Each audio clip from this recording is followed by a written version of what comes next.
মাত্র ২ দিনে আমরা পুরো সিলেটের অর্ধেক শহর ঘুরে ফেলেছি এবং সবচেয়ে জনপ্রিয় দর্শনীয় স্থানগুলো দেখেছি।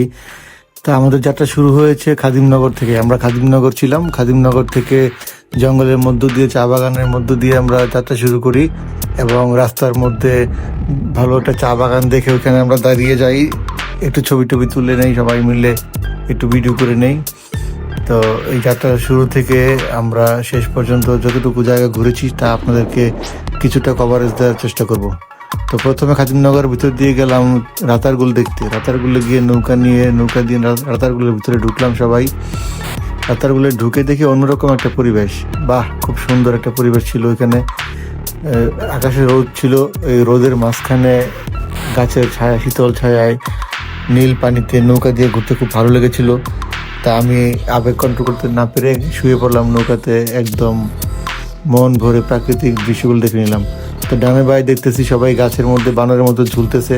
তো এগুলো দেখে আমারও ইচ্ছে হলো বানরের মতো ঝুলতে। আমি একটা গাছের পাশে নৌকা রেখে উঠে গেলাম একটা গাছের উপরে। উঠে কিছুক্ষণ বানরের মতো ঝুলাঝুলি করে তারপর এখান থেকে রওনা দিয়ে চলে গেলাম আমরা জাফলং 0 পয়েন্টে গিয়ে ওইখান থেকে নেমে দুপুরে খাওয়া দাওয়া শেষ করে নেমে পড়লাম নদীতে। তো নদীতে আমরা যখন গিয়েছিলাম তখন বর্ষাকাল মাত্র শুরু, তো পানি তেমন হয়নি, শুকনো ছিল নদী পুরোটা এবং ঝর্ণাটাও শুকনো ছিল। মায়াবী ঝর্ণার দিকে ছিলাম, মায়াবী ঝর্ণাটাও একটু শুকনো ছিল।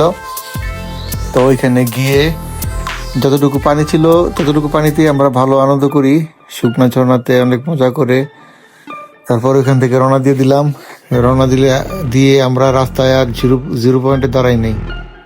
তো আমরা আর 0 পয়েন্টে না দাঁড়িয়ে ওইখান থেকে নৌকা দিয়ে আবার চলে আসলাম জাফলং থেকে সিএনজি করে আবার ওই দূরের মেঘালয়ের যেই ঝর্ণাগুলো ছিল ইন্ডিয়ার ভিতরে, ওই ঝর্ণাগুলো দেখতে দেখতে আমরা চলে যাই হচ্ছে রাজা গৌরগোবিন্দর বাড়িতে।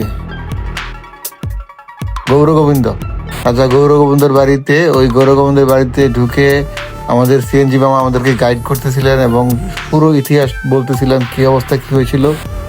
তো এখানে উনি যেটা বললেন আমাদেরকে, এই মাঠের মধ্যে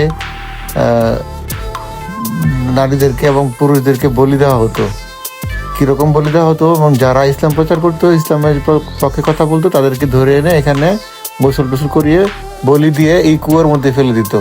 তো এই কথা শুনে সিএনজি ওয়ালা আঙ্কেল আমাদেরকে বলতেছিল যে এই কুয়ার সাথে শাহজালাল শাহপরানের কুয়ার মিল আছে। তো শাহজালাল শাহপরানের কুয়া মিল ওইটা শুকিয়ে যাওয়ার পরে এটাও নষ্ট হয়ে গেছে। তো এখানে দেখলাম কচু পাতার মধ্যে লেখা আছে আমি কচু বিজ্ঞানী।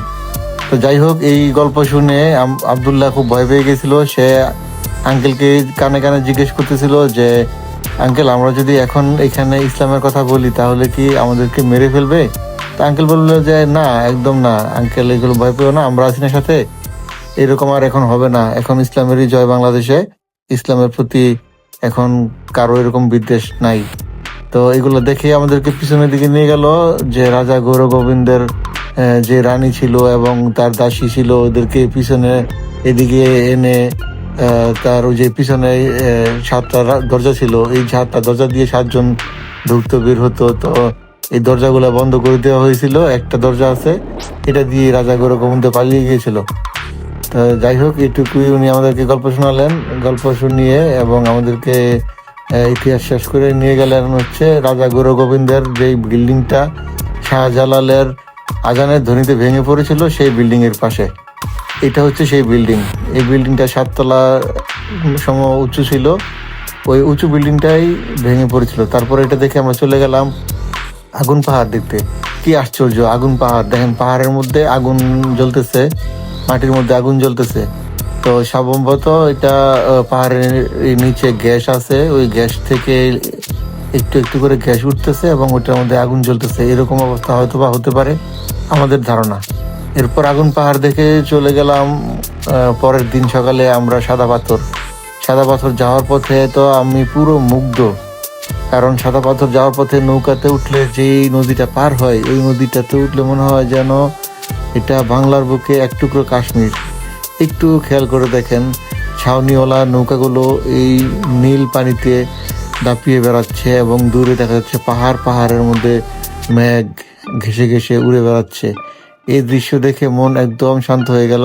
কিন্তু ওইখানে প্রচন্ড রোদ ছিল, আমরা গরমের সময় গেছিলাম, ওই রোদের তাপের কারণে তো খুবই অস্থির হয়ে যাচ্ছিলাম। তাই কিছুক্ষণ পর পরে আমি নৌকার উপরে বসে পা দুটা পানিতে ভিজাচ্ছিলাম ঠান্ডা পানি দিয়ে।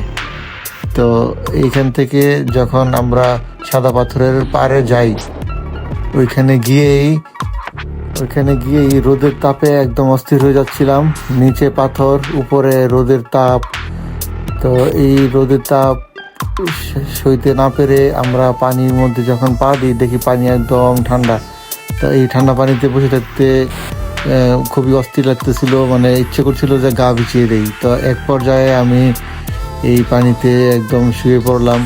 শুয়ে পড়ে যখন একটু আনন্দ করতেছিলাম, তখন আমার সাথে যারা ছিল তারাও এটাকে উপভোগ করার জন্য সবাই পানিতে নেমে পড়লো।